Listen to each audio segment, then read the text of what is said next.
আসসালামু আলাইকুম। যাদের শৈশব গ্রামে কেটেছে তারা বলতে পারবেন যে এই জিনিসটা কি। এই জিনিসটা অনেকের ফেভারিট ছিল, কিন্তু আমরা অনেকে খেতে পারি নাই বা অনেক কষ্টসাধ্য ছিল। তো কে কে বলতে পারবেন এই জিনিসটা কি? এই জিনিসটা আমারও অনেক ফেভারিট, কিন্তু আমরা ভয়ের কারণে, যেহেতু এগুলো আনতে গেলে ঝুঁকে ধরতো, হ্যাঁ, যে কারণে আমরা আনতে পারি নাই। একবারে পাকনা, এই ধরনের পাকনা। কালকে বাজার থেকে শাপলা আনলাম। শাপলা আনার পরে ব্যাটটা দেখে তাড়াতাড়ি করে, যেগুলো ব্যাট ফাটনা ব্যাট অনেকগুলো আছে, এগুলো নিলাম। তো এখনকার ছেলেমেয়েরা তো আর চিনবে না এগুলো। এগুলো যে খেতে কত আমাদের কাছে মজা লাগতো তখন, এভাবে খেতাম আমরা।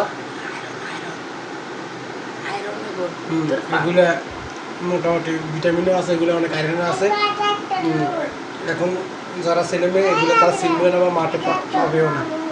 আমাদের সময় আমরা অনেক পাইতাম। এই যে বাজার থেকে আনছি, মাঠ থেকে না, বাজার থেকে আনছি সবটা। এগুলো অনেকগুলো খাইছি ফাঁকনা। এই দেখেন, তো এগুলো আমরা আমাদের আঞ্চলিক ভাষায় ব্যাট বলি, আপনাদের আঞ্চলিক ভাষায় কী বলে? এটা শাপলা ফুলের যে ব্যাট হয়, এটা সবাই কমেন্ট করে জানাবেন। আসসালামু আলাইকুম।